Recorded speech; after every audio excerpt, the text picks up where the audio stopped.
Ever wonder how to double your chances of catching trout? The secret isn't magic, it's strategy. Using 2 flies instead of 1 can transform your angling experience, letting you cover more water and adapt to changing conditions. In today's video, we'll explore why tandem nymph rigs can elevate your fishing. I'll break down 2 key setups, show you when to use each, and share some of my favorite combinations for getting fish into the net.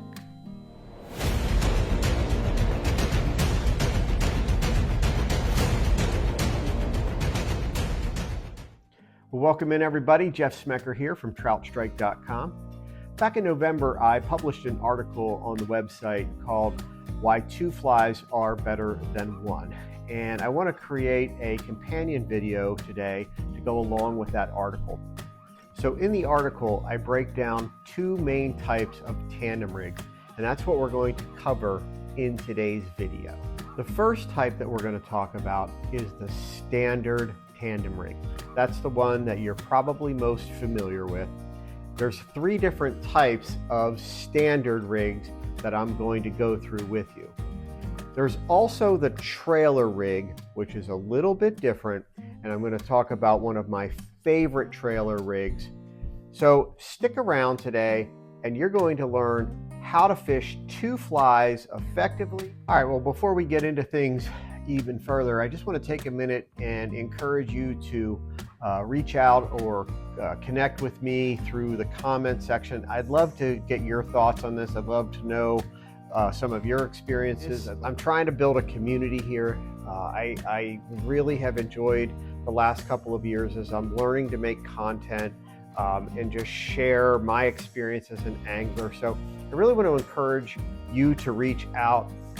Nothing is better than when I get an alert on my phone and it's a comment from somebody with a question. So I want to help people out, but I also want to learn everybody. There are tons of you watching out there that know way more than I do, and I want to learn from you as well. So please drop comments in. Let's have a conversation about this. All right, so we're going to start with the standard tandem rig, and I'm holding a piece of gold strand, and I want you to think of that as my tippet. So if this were my main leader and this were my tippet, if I were fishing just 1 fly, I would attach the fly here to the end of this. This is the spot where the point fly would be, and then we're going to move up the tippet and we're going to tie in a tag up here so that we can put another fly. Simply apply a surgeon's knot, a double surgeon's right here. So the way that you do that is you put the 2 together, and then you're really just going to do an overhand knot. You're going to bring both of them together through, and you're going to do that again. You can do a triple if you want. I find a double usually suffices. You're just going to pull them through, and then of course you're going to moisten this. I'm not doing that now, but you're going to moisten that knot. Now when you end up with this, you're going to end up with this little tag here, which you don't want on this end here. You don't want this tag, so we're going to snip that away. But what you end up with then is a tag like this. So now when you want to tie your heavier fly or your point fly, you're going to put that here on the point, and then maybe about 18 inches up, you now have a tag. Okay, and that is what we call the standard, and I'll go through in a minute how to fish this, as well as some examples that I like to use with it. So I want to talk a bit more about the standard tandem rig. I'm holding it here in front of me. In my left hand, I have what we call the point fly. The job of the point fly is to get the rig down, and the point fly, you want to lead that through and drift that through the strike zone. The strike zone is that area on the bottom of the river Now, not necessarily bouncing on the bottom, but that little bit of cushion just above there. Maybe think of 6 to 12 inches above the bottom of the river. That's where you want this point fly to go. But as that point fly is drifting through the strike zone, you've got this tag fly up here, or some people call it the dropper fly. You've got that riding at a higher level.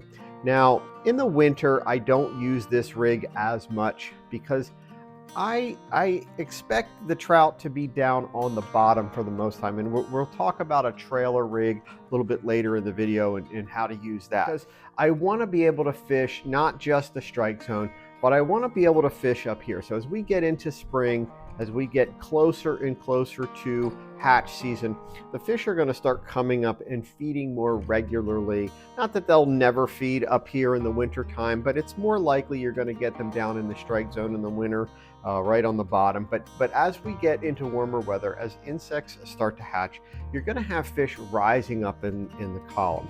So you want to be able to present flies to them in two different places. Now, this setup here, I've got the two flies maybe about 12 inches apart.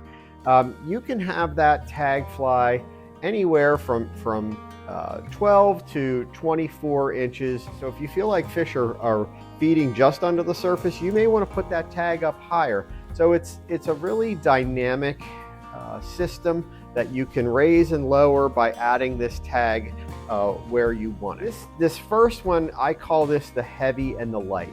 So if there's a standard rig, this is what I would consider to be that. The heavy point fly in this case is a 3.2 millimeter waltz worm.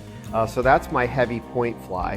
And then I have a light fly, which is just a small size 18 Rainbow Warrior with a 2.4 millimeter bead. Now, I'm not as concerned about the actual patterns. What I want you to take away from this, the bead sizes. So I've got that heavy bead here, that 3.2, and then trailing up top, I have my lighter fly. Typically, that's the way the order. Now, you can reverse it.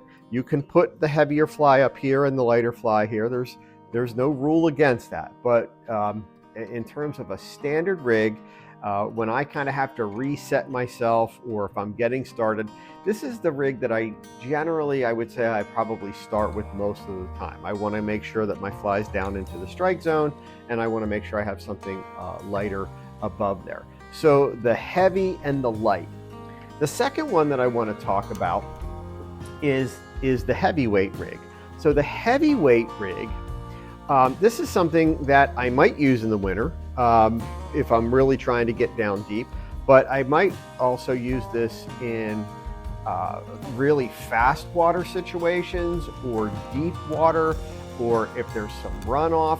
If I really need to get my flies down, I will go with a heavyweight. Again, it's still the same. You have a point fly and you have your tag fly, your dropper. So it is a standard rig, but I call this the heavyweight standard rig. So in this case, I've got a 3.8 beaded stone fly. This is my bare bones stone with a heavy 3.8 fly.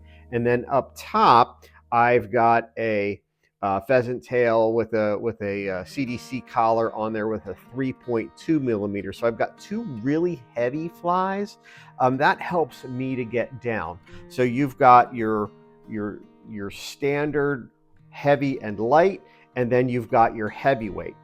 The third type that I will use is then your lightweight rig.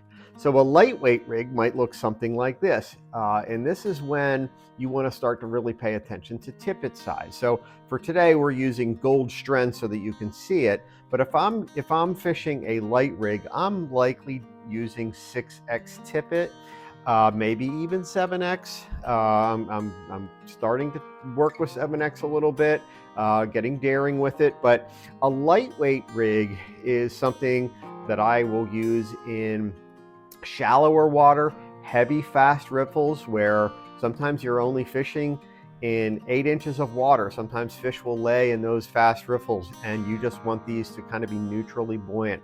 I love fishing with a lightweight rig, and this is when the specialized nymphing rods really help you. The lighter the flies, the lighter the leader. This is when I may go to a micro leader or a micro mono rig leader if I know that I'm going to be fishing lightweight flies. But again, this is the standard, still the same concept, still fishing 2 different levels of the water column, but you've got 2 lightweight flies on there.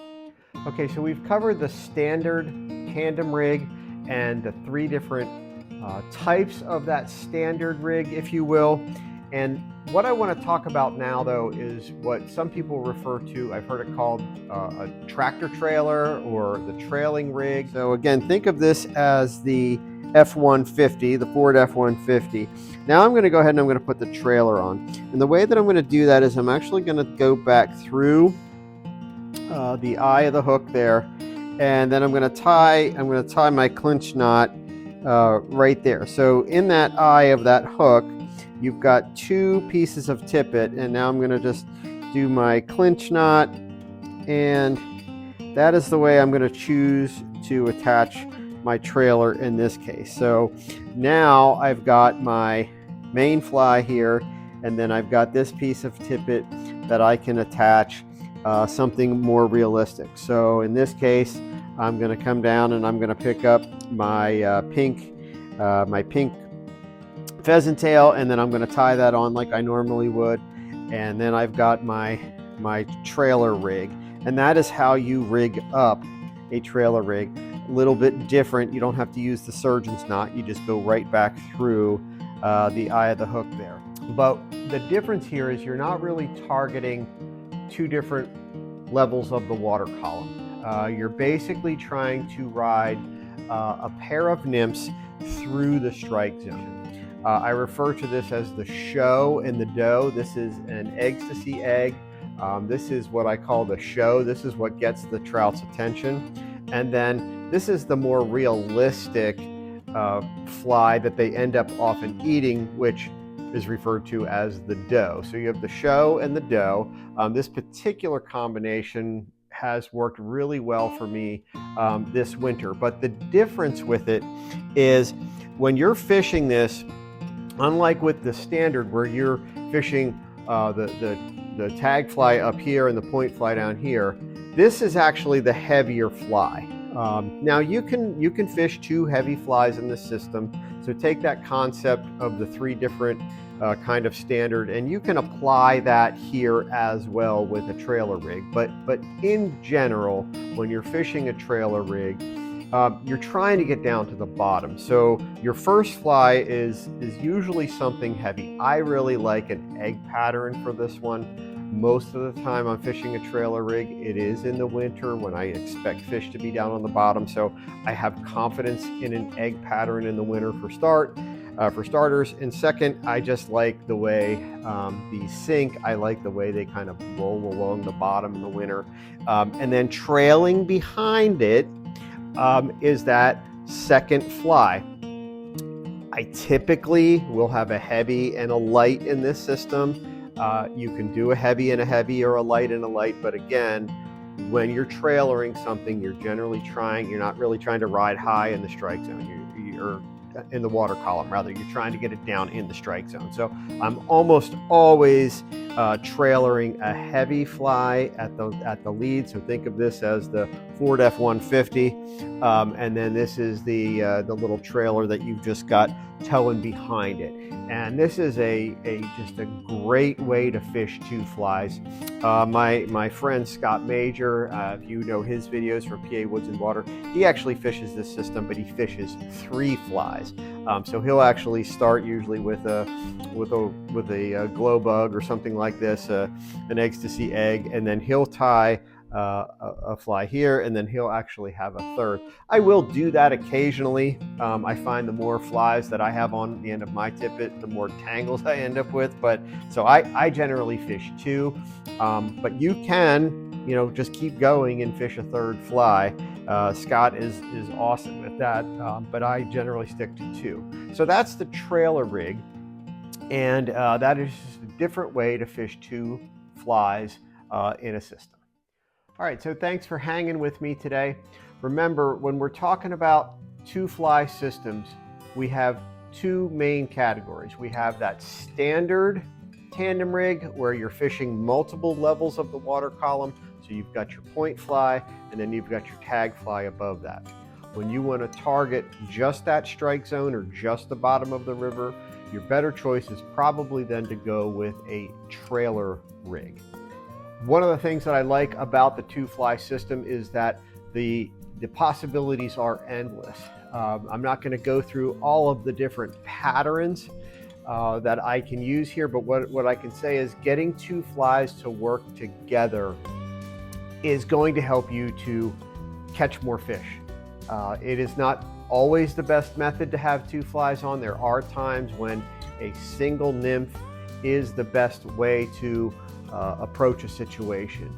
But I would say for the most part, whenever I can, I know I'm trying to present two different flies, two different options. I really hope today's video is helpful to you in learning the different ways to present two flies. And I want to encourage you to try both of these methods when you are out on the water. And if you want to see these methods in action, I've also put some links to videos where I'm fishing two fly systems, either the standard or a trailer rig. I dropped those in the description so you can check those videos out and see what this looks like when you're actually out on the water. Hey, well, if you stuck it out to this point in the video, I just want to say thank you. If you've seen any of my other content or you've spent any time on the site, I really want to thank you for doing that. I hope the content is improving. If you've been around, if you've been watching my stuff for the last 2 years, hopefully you're seeing it get better. But I love this process. I love to be creative. I love to produce things. I love to write. And I love to fish. And put those two things together, man, it's just awesome. So I'm just excited to be able to do it. And I'm just excited to get to engage with so many different people. So again, drop comments, send questions, send your thoughts. Well, hey, thanks so much for watching. I'm Jeff Smecker from TroutStrike.com, and make sure you're getting out on the water.